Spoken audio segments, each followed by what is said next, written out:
Bismillahirrahmanirrahim. Assalamualaikum warahmatullahi wabarakatuh. Alhamdulillahilladzi an'amana bi ni'matil imani wal islam wa nusalli wa nusallimu ala khairil anam sayyidina Muhammadin wa ala alihi wa sahbihi wa sallam. Amma ba'du. Muqaddimah kafabil kalimatil arabiyyah. Insyaallah dalam kesempatan kali ini saya akan membacakan dan menjelaskan sedikit dari kitab Jauhar Tauhid bait ketiga sampai kelima. Bismillahirrahmanirrahim. Fa absaru jeung ningali arbaban nuha mukjizatal Qur'ani kana mukjizat Al-Qur'an. Wadihatan barina jelas bisa fi'il burhani anu sapertikeun cahaya nu mencorong. Wa syahadu jeung nyaksikeun arbaban nuha matali al-anwari kana kalimah-kalimah Al-Qur'an anu tempat bijilna ilmu anu diasupkeun kana cahaya.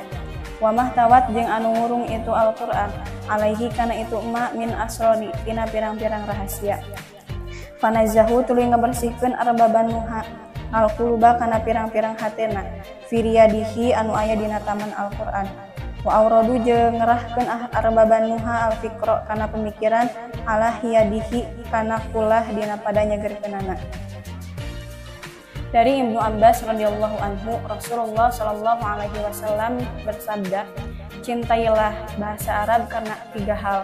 Yang pertama, karena aku termasuk dari golongan bangsa Arab. Yang kedua, Al-Quran termasuk bahasa Arab.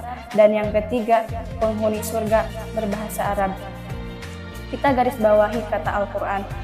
Al-Quran adalah mukjizat terbesar yang Allah berikan kepada Nabi Muhammad. Al-Quran adalah kalam ilahi yang berbahasa Arab, yang makna dan susunan kalimahnya sangat indah. Mungkin sudah tidak asing lagi bagi kalangan para santri dengan yang namanya kitab Jauhar Tauhid. Kitab ini mempelajari ilmu-ilmu tata bahasa Arab dan maksud dari penggunaan lafaz-lafaz tersebut. Dari bait tadi yang saya bacakan, ada beberapa samroh atau buah mempelajari dari ilmu ini. Di antaranya, menyaksikan bahwa Al-Quran adalah sumber cahaya, mengetahui rahasia-rahasia Al-Quran, dan melihat mukjizat Al-Quran dengan jelas dan dengan dalil yang jelas pula. Karena dijelaskan dalil atau tujuan dari penggunaan dari lafaz-lafaz dari Al-Quran, seperti menggunakan segat madi untuk perkara yang akan datang. Contohnya di dalam Al-Quran, Bismillahirrahmanirrahim. Wa yauma yunfakhu fis-suri fafazi'a ma fis samawati wa ma fil ard. Ketika ditiupnya sangkakala pada hari kiamat, maka telah kaget apa yang ada di langit dan apa yang ada di bumi. Allah Subhanahu wa taala menggunakan lafaz fazi'a, segat madi atau fi'il madi, di mana menunjukkan perkara masa lampau atau perkara yang telah terjadi, padahal hari kiamat belum terjadi. Alasan dari penggunaan lafaz tersebut adalah litahaqquqil wuqu'i, karena pasti terjadi adanya hari kiamat. Ini menunjukkan kepada kita bahwasannya hari kiamat pasti akan terjadi, hari di mana hancurnya semua perkara, dari mulai bumi, dari mulai langit dan segalanya. Contoh yang kedua, mendahulukan maf'ul dari fi'il fa'ilnya. Dari tata bahasa Arab ada fi'il, ada fa'il dan ada maf'ul. Fi'il adalah kata kerja, fa'il adalah orang yang mengerjakan, sedangkan maf'ul adalah yang dikerjakan. 3 perkara ini harus tersusun. Tetapi bisa saja maf'ul didahulukan dan fi'il fa'il diakhirkan, seperti dalam ayat iyyaka na'budu. Asalnya na'budu iyyaka, ibadah kami kepada Allah. Tetapi di sini maf'ulnya didahulukan menjadi iyyaka na'budu. Apa maksud penggunaan lafaz tersebut? Adalah litakhsis, mengkhususkan. Jadi ketika mengartikannya tidak hanya iyyaka na'budu, kepada Allah kami beribadah, tetapi hanya kepada Allah lah kami beribadah. Ada penggunaan, ada makna pengkhususan dari lafaz tersebut, menunjukkan bahwasannya perkara yang wajib, perkara yang berhak diibadahi hanya Allah Subhanahu wa taala. La ilaha, tidak ada yang hak diibadahi illallahu, kecuali Gusti Allah, kecuali Allah Subhanahu wa taala.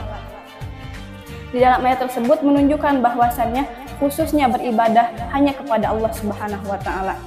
Dan masih banyak lagi rahasia-rahasia atau tujuan-tujuan dari sepatah kata dalam Al-Qur'an. Allah Subhanahu wa taala yang Maha Kuasa atas segalanya menurunkan Al-Qur'an dengan bahasa Arab yang penuh makna. Ini menunjukkan Al-Qur'an benar-benar firman Allah Subhanahu wa taala, bukanlah karangan dari Rasulullah. Nabiyil Ummi adalah sebutan bagi Rasul karena Rasul tidak bisa menulis dan Rasul tidak bisa membaca. Itu juga menunjukkan bahwasannya memang Al-Qur'an itu benar-benar kalam ilahi yang Allah turunkan kepada Nabi Muhammad, bukan dikarang oleh Nabi Muhammad. Dari mulai Al-Qur'an diturunkan sampai sekarang tidak mengalami perubahan, bahkan tidak akan pernah mengalami perubahan. Tapi tetap sampai sekarang kita bisa melihat isinya, bisa menjadikan isinya sebagai life guidance atau petunjuk hidup bagi kehidupan. Maka dari itu, kita sebagai manusia, kita sebagai umat Nabi Muhammad, cintailah Al-Qur'an sebagaimana Rasul pun mencintai Al-Qur'an, dengan cara kita membaca, mempelajari dan mengamalkannya. Mudah-mudahan kita termasuk golongan yang disyafaati oleh Al-Qur'an. Amin ya Allah ya Rabbal Alamin. Sekian dari saya, mohon maaf bila ada kesalahan. Billahi taufiq wal hidayah. Wassalamualaikum warahmatullahi wabarakatuh.